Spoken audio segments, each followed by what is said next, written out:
Hello friends, good morning. आइए आज हम लोग बात करते हैं भारत और जापान के बीच संबंधों पर।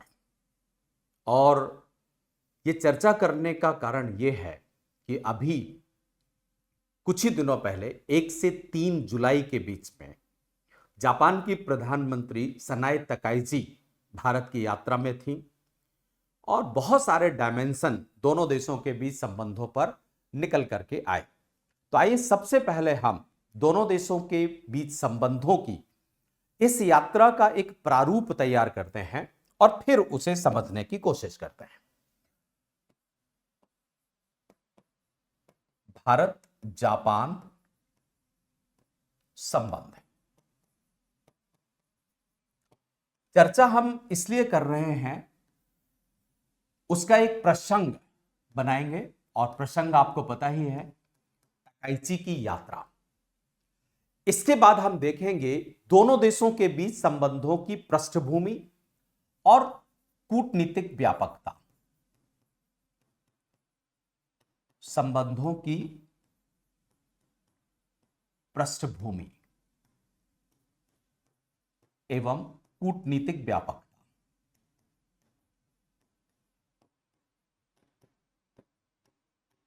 कि किस तरीके से दोनों देशों के बीच संबंध आगे बढ़े। इसके बाद हम इस यात्रा के दौरान किए गए समझौते, यात्रा के दौरान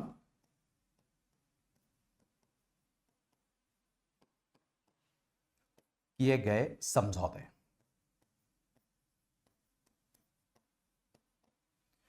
और इसके बाद हम देखेंगे दोनों देशों के बीच चीन का क्या पहलू है संबंधों में। दोनों देशों के बीच संबंधों में चीनी आयाम। चीनी मतलब शुगर मत समझ लेना आप, चाइनीज अप्रोच। और फिर हम देखेंगे भारत जापान संबंधों का इंपॉर्टेंस क्या है, भारत जापान संबंधों का महत्व है।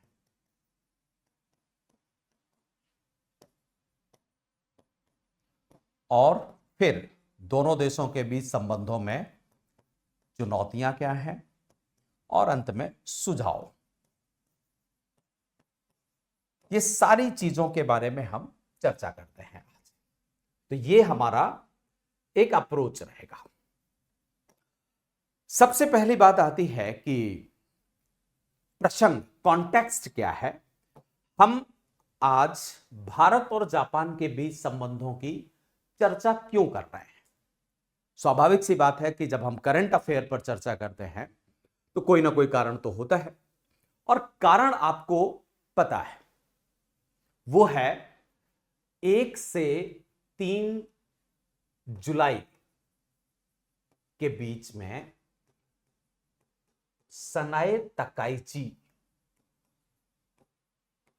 जो कि जापान की प्रधानमंत्री हैं, उन्होंने भारत की यात्रा की। तो जापान की प्रधानमंत्री सनाए तकाइची की भारत यात्रा,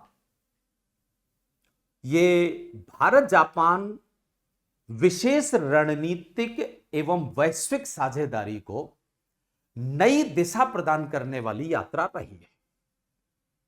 special strategic and global partnership को दिशा देने वाली ये यात्रा है। इस यात्रा के दौरान दोनों देशों ने अर्थव्यवस्था, economic security, defence, AI, energy और क्रिटिकल मिनरल्स, सप्लाई चेन, इन सभी मुद्दों पर आपसी सहयोग को व्यापक बनाने के प्रयास किए। एक तरीके से आप देखें कि इस यात्रा की महत्वपूर्ण विशेषता यह रही है कि यात्रा तो ये 16वें भारत जापान वार्षिक शिखर सम्मेलन का आयोजन करने के लिए की गई थी। वर्ष 2005 से प्रतिवर्ष शिखर वार्ता का समझौता हमारा था। उसी क्रम में ये 16वें दौर का सम्मेलन था, जिसको अंजाम देने के लिए, जिस काम को पूरा करने के लिए सनाए तकाइची भारत की यात्रा में आई और प्रधानमंत्री श्री नरेंद्र मोदी और प्रधानमंत्री सनाए तकाइची के बीच में द्विपक्षीय वार्ता का आयोजन किया गया, जिसमें आर्थिक, सामरिक और तकनीकी सहयोग पर बल दिया गया। साथ में हिंद प्रशांत में नियम आधारित विश्व व्यवस्था और मुक्त नौवहन के प्रति साझा प्रतिबद्धता भी व्यक्त की गई। तो ये सारी बातें तकाइची की इस यात्रा के दौरान हुई। अब बात आती है कि भारत और जापान के बीच संबंधों का डायमेंशन क्या रहा है। अगर हम दोनों देशों के बीच संबंधों की पृष्ठभूमि पर चर्चा करें तो बहुत सारी चीजें दिखाई देती हैं। संबंधों की पृष्ठभूमि एवं कूटनीतिक व्यापकता।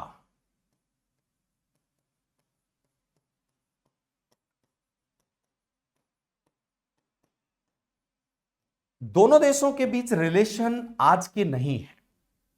वैसे तो यह संबंध प्राचीन काल से है और चूंकि जापान एक बुद्धिज्म का अनुयायी है और बुद्धिज्म का सोर्स भारत है, तो स्वभावतः संबंध बहुत पुराने हैं।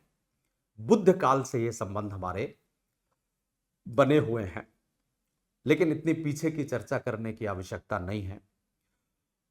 आधुनिक युग में अगर देखा जाए तो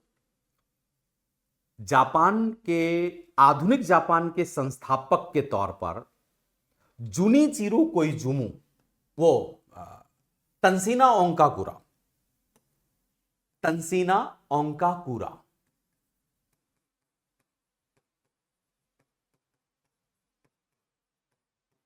इनको आधुनिक जापान का संस्थापक कहा जाता है।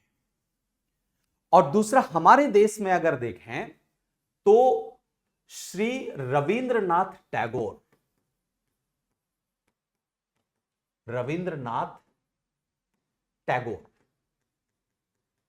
ये दोनों मित्र थे। इनफैक्ट यहां तक कि तंसीना ओंकाकुरा रविंद्रनाथ टैगोर साहब को अपना गुरु भी मानते थे। और दोनों की अगर आप लिटरेचर को देखेंगे तो दोनों एशिया की सदी या इंटीग्रेशन ऑफ एशिया के बारे में बात करते हैं। तो आधुनिक युग में नेशनल मूवमेंट के दौरान या उससे पहले भी हमारे रिलेशन रहे हैं। इसके बाद 1952 में जापान के प्रधानमंत्री 1956 में 1952 में हमारे कूटनीतिक संबंध इनके साथ स्थापित हुए। 1952 में डिप्लोमेटिक रिलेशन बने, संबंध है।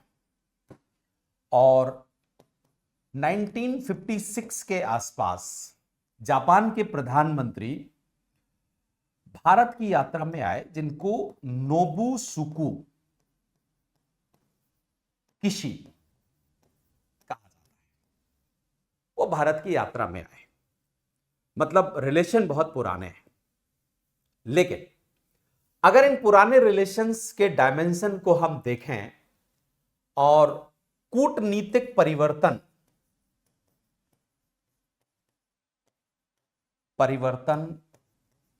एवं व्यापकता पर बात करें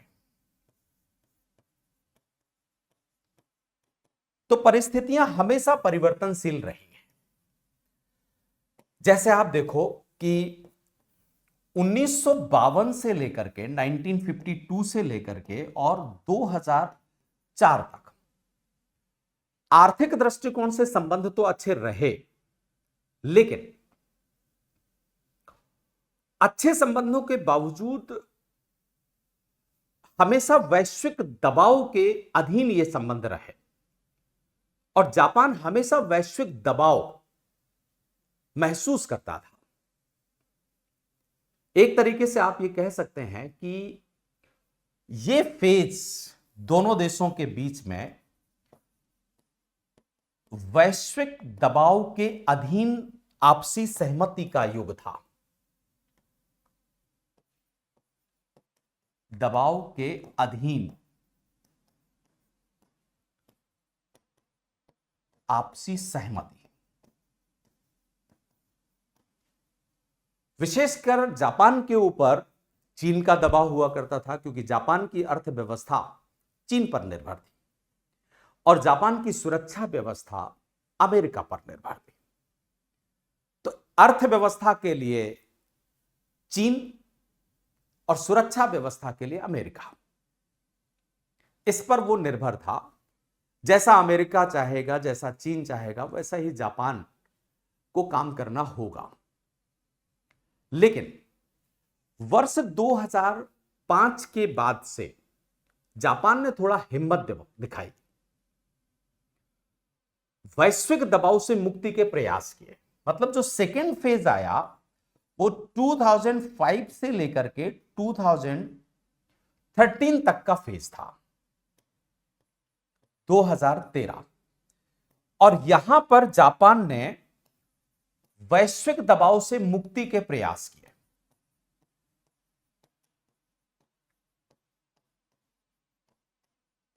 मुक्ति के प्रयास, इसके कई कारण भी हैं। इस समय चीन की अपनी अर्थव्यवस्था मजबूत हो रही थी, तो चीन जापान को महत्वपूर्ण मिनरल्स देने से आनाकानी करता था और अमेरिका के ऊपर सुरक्षा निर्भरता को भी जापान कम करना चाहता था। रिजल्ट यह हुआ कि इस फेज में बहुत सारी परिस्थितियां आई। वर्ष 2005 में जापान के प्रधानमंत्री श्री जुनिचिरो कोइजुमी, उन्होंने भारत की यात्रा की और भारत के साथ प्रतिवर्ष शिखर सम्मेलन का समझौता किया गया। वही प्रतिवर्ष शिखर सम्मेलन जो अभी 16वें प्रतिवर्ष शिखर सम्मेलन के लिए सनाई तकाइची भारत की यात्रा में आई। इसकी शुरुआत जुनिचिरो कोइजुमी ने वर्ष 2005 में की थी। 2006 में भारतीय प्रधानमंत्री श्री मनमोहन सिंह जी गए, फिर 2007 में जापान के प्रधानमंत्री शिंजो एबे भारत की यात्रा में आए। मतलब ये जो 3 यात्राएं हुई 2005, 6 और 7, इन्होंने संबंधों को एक नई दिशा प्रदान की। दोनों देशों के बीच संबंधों को स्वायत्त बनाने का प्रयास किया। हालांकि भारत और जापान के बीच संबंध इतनी तेजी से स्वायत्त नहीं हो सके, क्योंकि चीन के द्वारा कच्चे माल का संरक्षण या चीन के ऊपर कच्चे माल के लिए निर्भरता अभी भी थी उसकी। तो इतनी आसानी से तो ऑटोनॉमस की तरफ नहीं जा पाए, लेकिन ऑटोनॉमस की तरफ जाने के प्रयास शुरू हो गए। और उसका कारण भी चीन, अमेरिका और यूरोपीय संघ की रणनीतियां थी। मतलब 2005 के बाद से भारत और जापान अगर नजदीक आते हैं तो उसके पीछे 3 बड़े कारण थे। एक तो चीन के द्वारा कच्चे माल का संरक्षण करना, अर्थात जापान को उपलब्ध ना करवाना। दूसरा, अमेरिका की pivot to Asia Pacific policy. और तीसरा, यूरोपीय संघ की पूरब की ओर विस्तार की नीति, जो वर्ष 2010 में उसने बनाई। अमेरिका ने pivot to Asia Pacific policy भी 2010 में ड्रॉ करी। मतलब वर्ष 2009-10 के बाद विश्व में एक तरीके से स्वरूप परिवर्तन के साथ शीत युद्ध जैसी परिस्थितियां उत्पन्न होने लगी। अमेरिका की पिवोट टू एशिया पैसिफिक नीति, यूरोपीय संघ के पूरब की ओर विस्तार की नीति, इन्होंने न केवल रूस को बल्कि जापान, चीन और भारत जैसी शक्तियों को भी रीस्ट्रक्चर करने के लिए प्रेरित किया। तो यह स्थिति चलती रही। अब इसमें जापान भारत की तरफ आगे आना शुरू हुआ और भारत भी जापान की तरफ आगे आना शुरू हुआ। यह सिलसिला 2013 तक चलता रहा। 2013 के बाद अगर आप देखें तो 2013 से लेकर के और 18 तक, 2013 टू 2018, इस फेज को आप कह सकते हैं कि भारत और जापान दोनों ने संपूर्ण वैश्विक परिस्थितियों को अपने अनुकूल बनाने का प्रयास किया। संपूर्ण वैश्विक परिस्थितियों को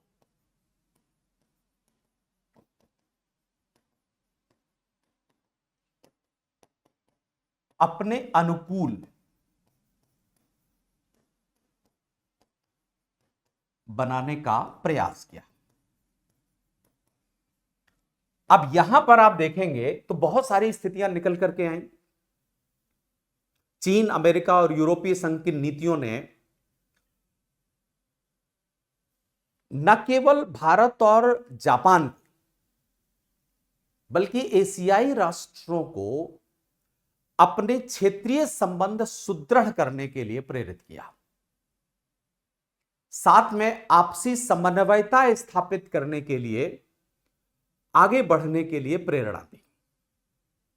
और इसी का परिणाम यह हुआ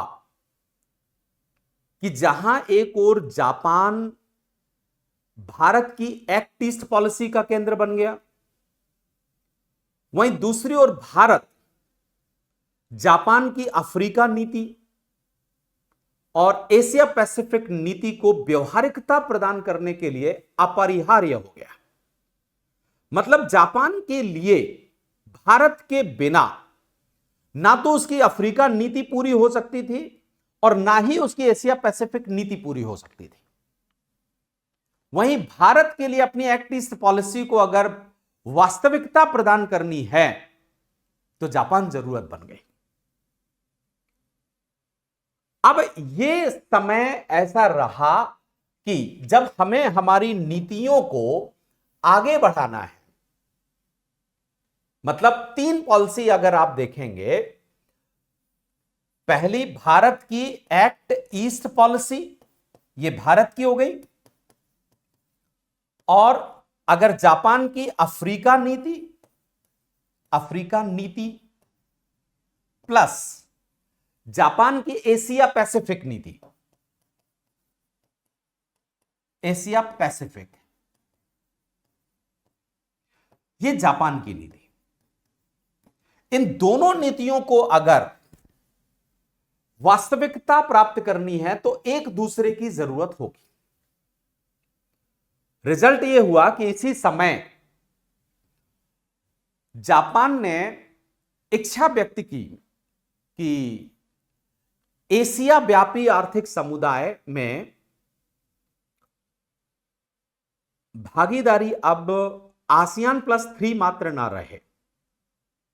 जो पहले आसियान +3 बनाया गया था, आसियान के साथ साथ चीन, जापान और दक्षिण कोरिया, जापान कहता है कि अब जरूरत है आसियान +6 की, अर्थात आसियान के साथ साथ भारत, चीन, जापान, दक्षिण कोरिया, न्यूजीलैंड और ऑस्ट्रेलिया।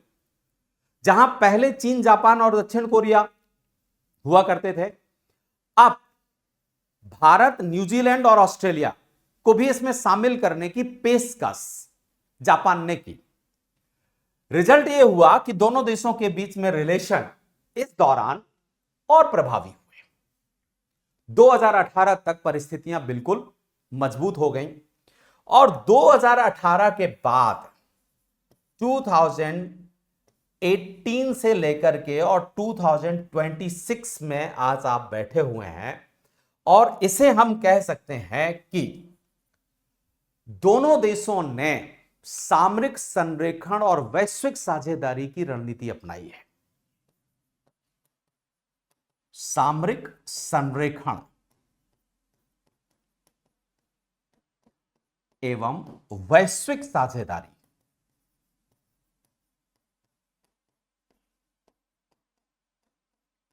अर्थात strategic alignment and global partnership. आज जब विश्व में चीन आर्थिक दृष्टिकोण से, जियोपॉलिटिक्स में या सामरिक दृष्टिकोण से साम्राज्यवाद बनाने की कोशिश कर रहा है, साथ ही दुनिया के अधिकतर देश बाजार संरक्षण की नीति अपना रहे हैं, तब भारत और जापान ने सामरिक संरेखण और वैश्विक साझेदारी की नीति को अपनाया है। और इसके कई प्रमाण हैं। ऐसा नहीं है कि ये हवा में बात कर रहे हैं हम। जैसे आप देखो, क्या प्रमाण है कि हम स्ट्रैटेजिक अलाइनमेंट और ग्लोबल पार्टनरशिप की तरफ जा रहे हैं। पहला प्रमाण तो यह है कि भारतीय नीति के अनुकूल जापान की न्यू इंडो पैसिफिक स्ट्रैटेजी है, जहां भारत भी यह चाहता है कि हिंद प्रशांत क्षेत्र स्वतंत्र, खुला, समृद्ध और समावेशी हो। वहीं जापान की नई हिंद प्रशांत नीति जो 2018 में उसने तैयार की है, वो भी यही चाहती है कि हिंद प्रशांत क्षेत्र स्वतंत्र, समावेशी और खुला हिंद प्रशांत क्षेत्र होना चाहिए। मतलब एक तरीके से आज दुनिया के देशों के लिए स्वतंत्र, खुला, समृद्ध और समावेशी हिंद प्रशांत एक निदेशक सिद्धांत बन गया है, चीन को अगर छोड़ दिया जाए तो बाकी देशों के लिए। और दुनिया के अधिकतर देश आज इस सिद्धांत के अनुकूल अपनी रणनीतियां बना रहे हैं। आप जापान को देख लीजिए, आप साउथ कोरिया को देख लीजिए, आप ऑस्ट्रेलिया को देख लीजिए, सबके सब। तो ये स्ट्रैटेजिक अलाइनमेंट का एक पहला प्रमाण हुआ। स्ट्रैटेजिक अलाइनमेंट का पहला प्रमाण क्या हुआ कि स्वतंत्र, खुला, समृद्ध और समावेशी हिंद प्रशांत।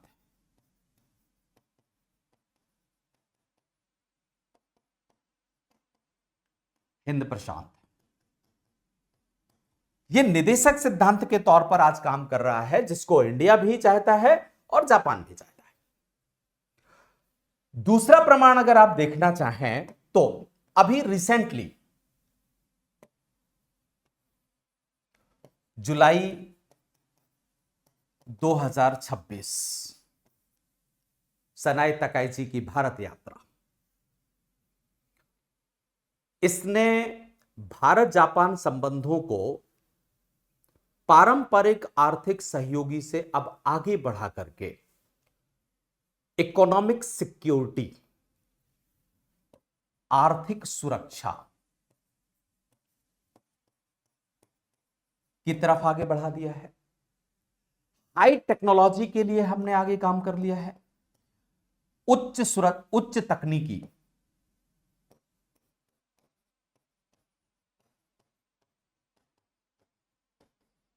इस पर आपसी सहयोग विकसित किया है। इसके बाद अनेक क्षेत्र, रक्षा, ऊर्जा, इंडो पैसिफिक, ये सब है। इस समझौते, ये जितने भी समझौते वर्तमान में हुए जिनकी चर्चा मैं अभी करूंगा, अगर वो सारे समझौतों का प्रभावी क्रियान्वयन हो जाता है तो फिर दोनों देशों के बीच साझेदारी मुक्त, समावेशी और नियम आधारित इंडो पैसिफिक के निर्माण के साथ साथ भारत की तकनीकी, अर्थव्यवस्था और सामरिक क्षमता को भी मजबूती प्रदान करेगी। तो आज आप ये देखिए कि इस समय हम स्ट्रैटेजिक अलाइनमेंट की तरफ जा रहे हैं। अब एक एनालिसिस अगर आप करें तो जहां पहले वैश्विक दबाव में थे, वहीं वैश्विक दबाव से मुक्ति, फिर 2013 से 2018 के बीच संपूर्ण वैश्विक परिस्थितियों को अपने अनुकूल बनाने का प्रयास, और आज strategic alignment plus global partnership की रणनीति है। और ये सारी कहानियां एक दिन में नहीं हो गई हैं। वर्ष 1952 से ही कहानी शुरू हो गई थी, जब 1952 में कूटनीतिक संबंध स्थापित हुए। 1956 के आसपास नोबुसुकु किशी आए। फिर नवंबर 1960 में जापान के राजकुमार अकिहितो और राजकुमारी मिचिको ने भारत की यात्रा की और यहां आकर के इंडिया इंटरनेशनल सेंटर की स्थापना की। नई दिल्ली में इंडिया इंटरनेशनल सेंटर है। लेकिन ये सारी स्थितियां वर्ष 2005 से 13 के बीच, जब वैश्विक दबाव से मुक्ति के प्रयास किए गए, तो ज्यादा प्रभावी हुए। तो ये स्थिति हमारी आज रही। अब हम बात कर लेते हैं कि इस यात्रा के दौरान, जो वर्ष 2005 के बाद से शुरू हुई, आज हम स्ट्रैटेजिक अलाइनमेंट की स्थिति पर पहुंच गए हैं। तो तकाइची की यात्रा के दौरान कौन कौन से महत्वपूर्ण समझौते किए गए, इस टॉपिक पर, इस यात्रा के दौरान कौन कौन से महत्वपूर्ण समझौते हमने किए। बहुत सारे क्षेत्र हैं जहां पर समझौते हुए। जैसे अगर हम आर्थिक दृष्टिकोण से देखें, अर्थव्यवस्था में, तो पहली बार आर्थिक सुरक्षा पर एक संयुक्त रोड मैप तैयार करने पर सहमति बनी है। दूसरी बात, महत्वपूर्ण आपूर्ति श्रृंखलाओं को सुरक्षित बनाने पर जोर दिया गया है।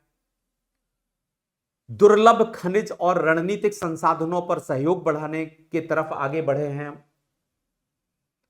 मतलब ये इकोनॉमी में अगर economic security, supply chain, rare earth, इन सब क्षेत्रों में सहयोग बढ़ता है तो चीन पर निर्भरता कम होगी, प्लस वैश्विक सप्लाई चेन अधिक लचीली बनेगी।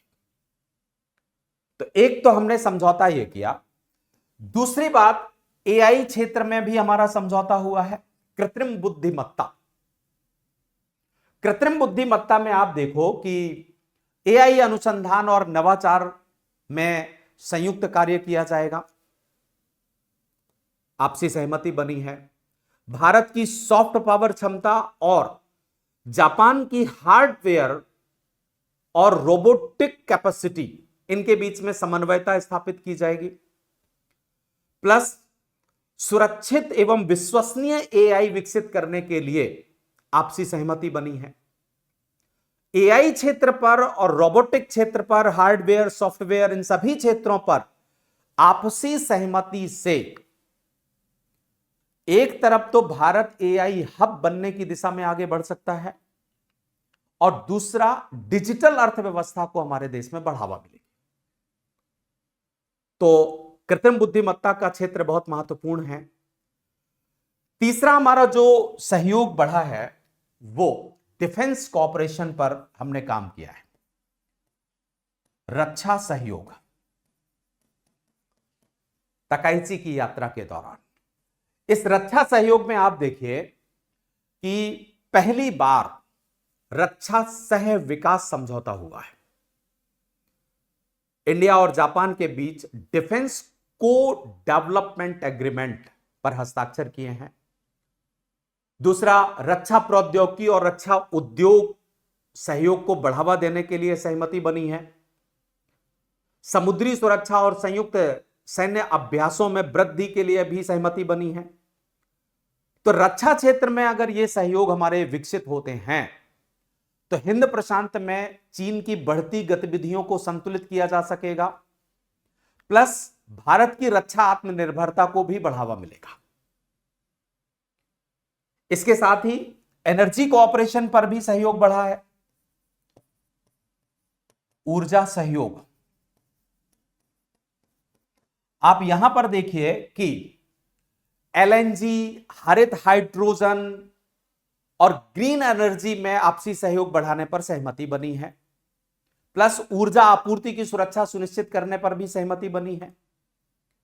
ये सब चीजें अगर होती हैं बढ़िया तरीके से तो भारत का एनर्जी डाइवर्सिफिकेशन स्ट्रेटजी ये और मजबूत हो सकेगी, प्लस कार्बन उत्सर्जन कम करने पर भी हमें सहयोग प्राप्त हो सकेगा। तो एनर्जी डाइवर्सिफिकेशन स्ट्रेटजी या जिसको आप ऊर्जा विविधीकरण रणनीति कहते हैं, उसे बढ़ाने पर भारत को मदद मिलेगी। इसके साथ साथ हमारा सहयोग महत्वपूर्ण खनिज और सेमीकंडक्टर के क्षेत्र में भी हुआ है। महत्वपूर्ण खनिज एवं सेमीकंडक्टर,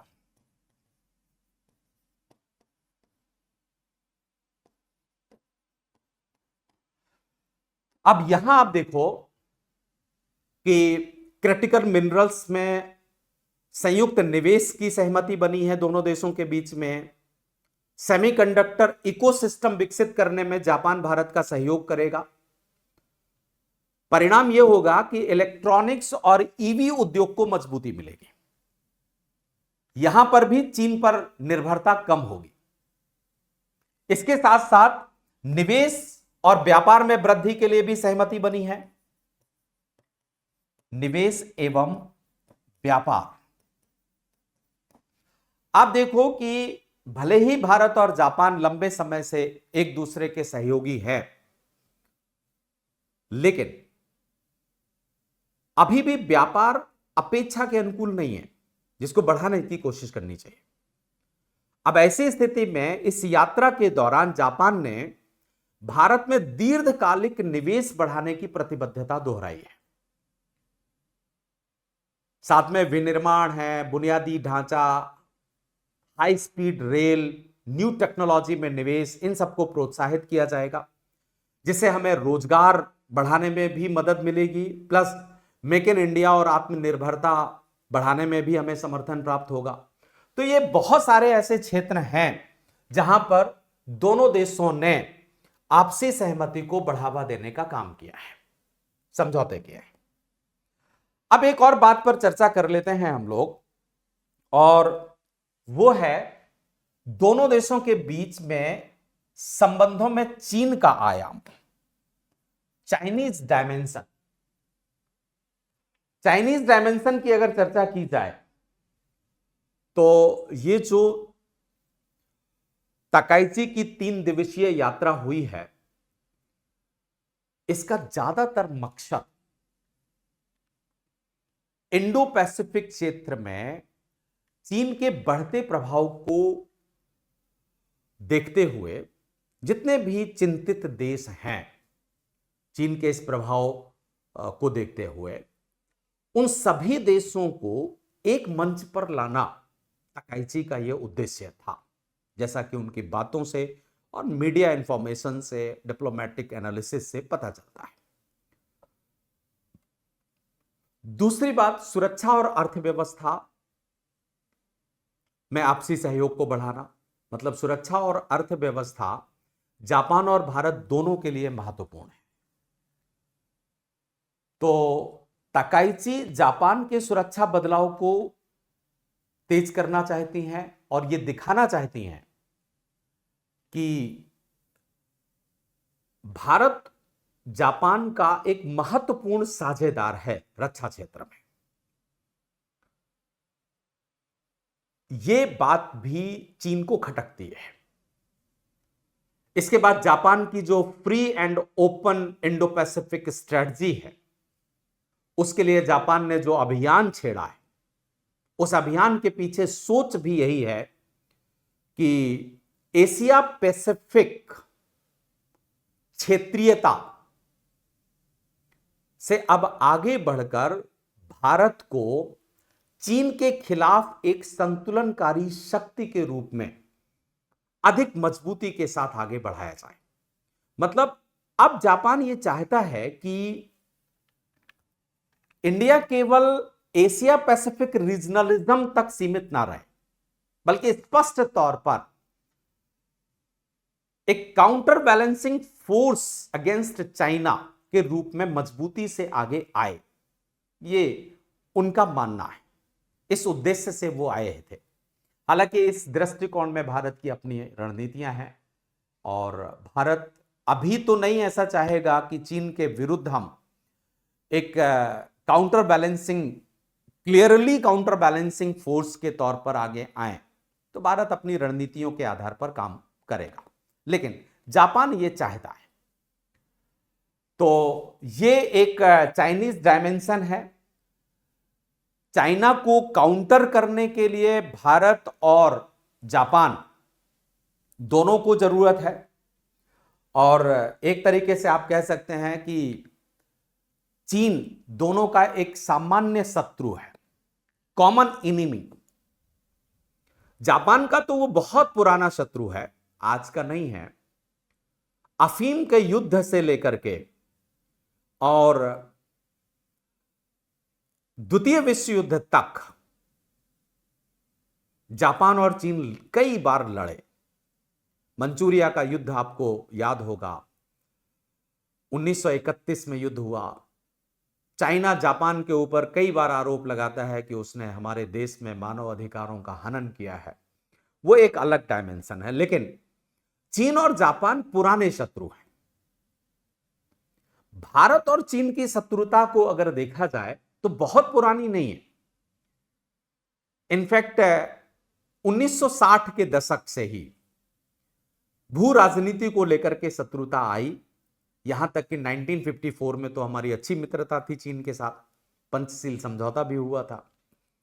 लेकिन 1959 के बाद से यह शत्रुता बढ़ती गई, और आज आप देखते हैं कि भू राजनीति के दृष्टिकोण से भारत और जापान के लिए चीन एक सामान्य शत्रु है।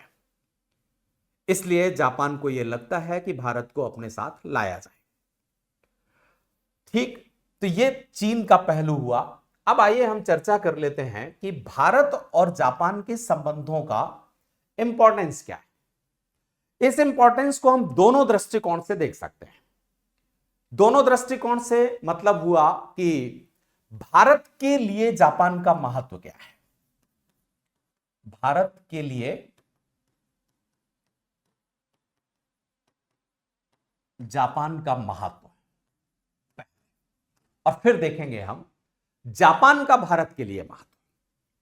तो अगर भारत के लिए जापान का महत्व देखा जाए तो पूरे के पूरे इंडो पैसिफिक रीजन में एक विश्वसनीय रणनीतिक साझेदार, यह आपको दिखाई दे रहा है।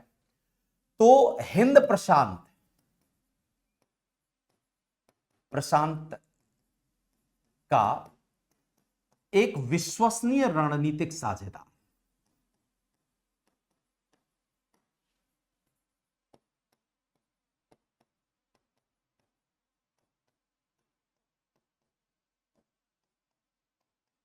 यह है। दूसरी बात, चीन की आक्रामक नीतियों को संतुलित करने के लिए जापान आवश्यक है। चीन को संतुलित करने के लिए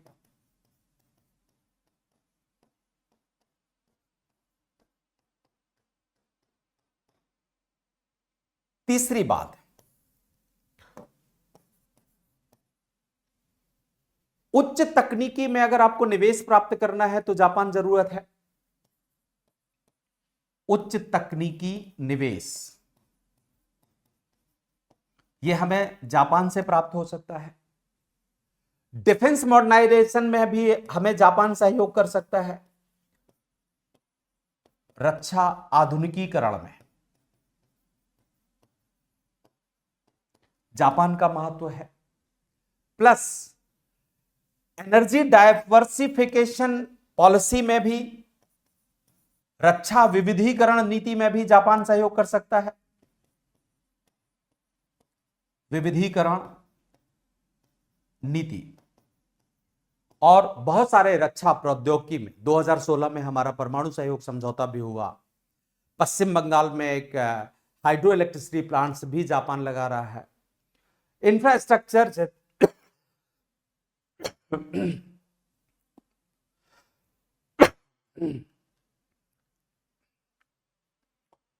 इंफ्रास्ट्रक्चर के क्षेत्र में भी जापान हर जगह मदद कर रहा है।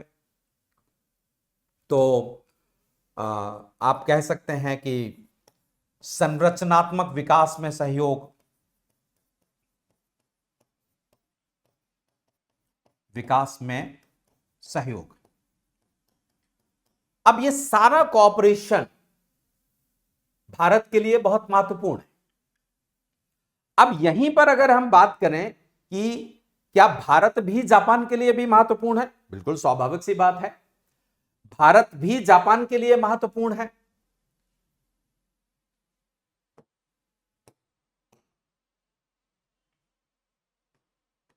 जापान के लिए भारत का महत्व है। अब यहां पर ये जो दो दृष्टिकोण हैं, यहां दोनों के लिए सेम है। मतलब इंडो पैसिफिक में एक विश्वसनीय रणनीतिक साझेदार की तलाश जापान को भी है और हमें भी है। हम विश्वसनीय रणनीतिक साझेदार उसके हैं और वो भी हमारा है। चीन को संतुलित करना उसका भी उद्देश्य है और हमारा भी उद्देश्य है। तो ये पहला और दूसरा हित तो दोनों के कॉमन है। अब तीसरी बात आप कहें तो भारत का बाजार बहुत विशाल है और जापान को बाजार की जरूरत है। तो भारतीय विशाल बाजार, एक बात। दूसरी बात, उसको वो एक ब्रीफ केस इकोनॉमी है और उसको अपने इंडस्ट्री लगाने के लिए संरचनात्मक स्थिति चाहिए, औद्योगिक हब बनाने के लिए जगह चाहिए। तो जापान की निर्भरता है, मतलब औद्योगिकरण को बढ़ाने के लिए औद्योगिक संरचनाएं, करण संबंधी संरचनाएं,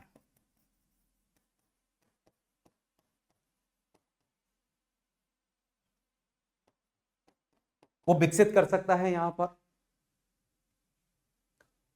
मार्केट है बहुत बड़ा।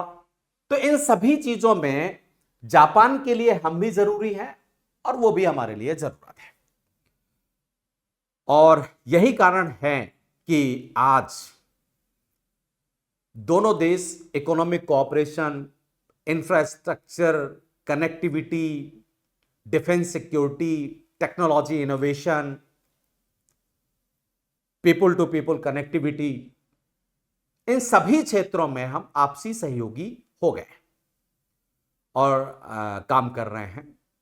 अगर बात की जाए कि दोनों देशों के बीच में क्या संबंधों में कुछ चुनौतियां भी हैं, बिल्कुल हैं। बिना चुनौतियों के कोई संबंध होता ही नहीं है। हर संबंध में कोई ना कोई चुनौती होती है और जापान और भारत के बीच संबंधों में भी चुनौती है। जैसे भारत जापान व्यापार अभी भी अपेक्षाकृत कम है जितना होना चाहिए।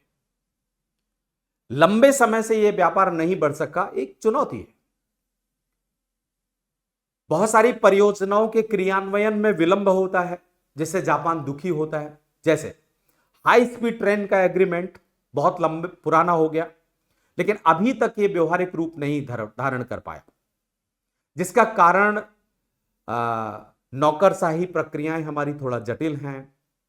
लैंड एक्विजिशन की भी प्रॉब्लम होती है, उस कारण से उसको समस्याओं का सामना करना पड़ता है। फिर कोविड-19 के बाद क्षेत्रीय भू राजनीतिक तनाव भी बढ़े हैं और उस भू राजनीतिक तनाव में अस्थिरता भी बढ़ी है, वो भी एक चुनौती है। वैश्विक आर्थिक अनिश्चितता चल रही है। ट्रंप साहब की नीतियां किसी को समझ में ही नहीं आ रही हैं कि करना क्या चाह रहे हैं वो। ये सारी स्थितियां हैं।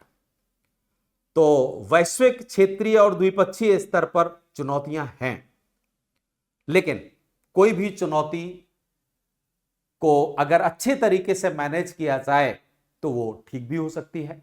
तो उसके लिए हम कुछ सुझाव भी दे सकते हैं। जैसे हमें सीपा, हमारा जो बहुत पुराना एग्रीमेंट है, उसकी समीक्षा करनी चाहिए।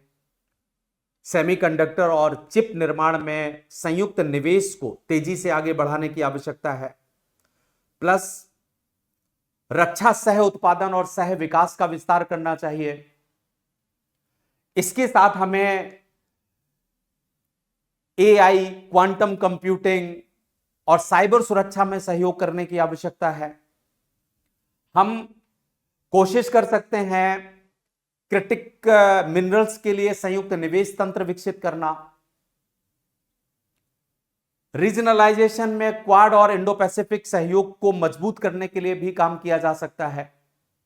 तो अगर ये सारी चीजें हमारी मजबूत होती हैं तो संबंध और उन्नति की तरफ जाएंगे। जो आज रणनीतिक संरेखण और वैश्विक भागीदारी की तरफ हैं, वो और मजबूत हो सकते हैं। और सनाए तकाइची की ये भारत यात्रा इसी उद्देश्य से की गई, और इस यात्रा ने वास्तव में दोनों देशों के बीच संबंधों को पारंपरिक आर्थिक संबंधों से आगे बढ़ा दिया है। और अब दोनों देश आर्थिक सुरक्षा, उच्च प्रौद्योगिकी, रक्षा, ऊर्जा, इंडो पैसिफिक, ग्लोबल पार्टनरशिप, इन सभी व्यापक आयामों तक आगे बढ़ रहे हैं।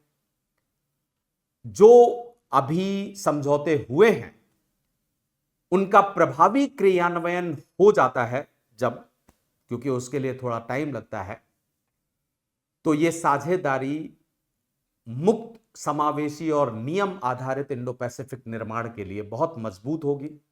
साथ ही भारत की तकनीकी, अर्थव्यवस्था और सामरिक क्षमता को भी नई मजबूती प्रदान करेगी। तो दोनों देशों के बीच तकाइची की यह यात्रा बहुत महत्वपूर्ण यात्रा रही है। Thank you very much.